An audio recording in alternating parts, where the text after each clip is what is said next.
मुख्यमंत्र्यांना भेटले मात्र आत्ताच्या मुख्यमंत्र्यांना वारंवार भेटी होतात। कसं आहे की उभाटाकडे आता काही शिल्लक उरलेलं नाहीये, ना उभाटाकडे कार्यकर्ते उरलेत ना उभाटाकडे नेते उरलेत। जनतेने पूर्णपणे उभाटाला उद्धव ठाकरेंना आणि आदित्य ठाकरेंना नाकारलेलं आहे। त्याच्यामुळे आता त्यांना जवळ कोण करणार म्हणून परत एकदा भाजपशी जवळीक साधण्याचा प्रयत्न उभाटाचा सुरू आहे। कारण जनतेने नाकारले, कुठेतरी देवेंद्र भाऊ आपल्याला जवळ करतील या भावनेने लाचार होऊन ज्या देवेंद्रजींना ते म्हणत होते की तू राहील किंवा मी राहील, त्या देवेंद्रजींच्या दारात महायुतीच्या दारात लाचार बनून उद्धव ठाकरे आणि आदित्य ठाकरे 10 वेळा जात आहेत। याच्यावरून सिद्ध होतं की लोकांना वाटत होतं की ठाकरे म्हणजे फायर आहे, पण ठाकरे फ्लावर निघाले। फ्लावर हे जनतेने ओळखलं आणि म्हणून जनतेने त्यांना नाकारलं।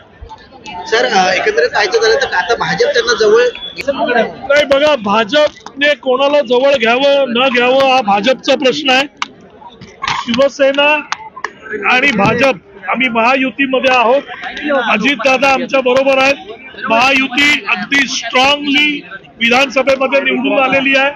लोकसभेमध्ये आमचा रिझल्ट चांगला आलेला आहे। त्याच्यामुळे महायुती अभेद्य आहे आणि महायुतीचा जो निर्णय आहे तो तिन्ही पक्ष एकत्र बनवून घेतात। त्याच्यामुळे याचा जर निर्णय असेल तर तो तिन्ही नेते घेतील, पण आता लाचारांना थारा कोण देणार। सर गणेश नाईक यांनी खंत व्यक्त केलेली आहे। एकनाथ शिंदेच्या काळामध्ये अनागोंदी कारभार झालेला आहे, अशीच आम्ही चाल ढकल करत पुढे घेऊन गेलेलो आहे। मात्र एक खंत त्यांनी व्यक्त केली, मुख्यमंत्र्यांसमोर टीका केली। मला असं वाटतं की गणेश नाईक साहेबांनी जरा लक्ष देऊन बघायला पाहिजे। जी निवडणूक गणेश नाईक साहेब स्वतः जिंकले ती निवडणूक महायुतीची निवडणूक ही आदरणीय एकनाथरावजी शिंदे साहेबांच्या नेतृत्वाखाली महायुतीची निवडणूक लढण्यात आली आणि या निवडणुकीचा जो विजय आहे याचा मोठा हिस्सा हा आदरणीय एकनाथरावजी शिंदे साहेबांनी केलेल्या कामामुळे हा विजय झालेला आहे। त्याच्यामुळे मला वाटतं ते त्यांचं वैयक्तिक मत असावं।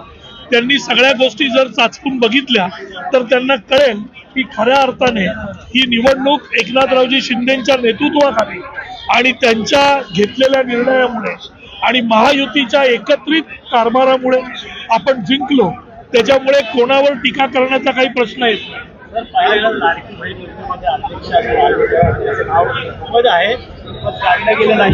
वाल्मिक कराडचं जे लाडकी बहीण योजनेचं अध्यक्षपद आहे ते अद्याप काढलं गेलेलं नाही। मला असं वाटतं की याचा निर्णय महायुती घेईल आणि त्या बाबतीत त्या जिल्ह्यातला जो निर्णय असेल तो महायुतीचे वरिष्ठ नेते घेतील। मी बोलणं त्याच्यात योग्य ठरणार।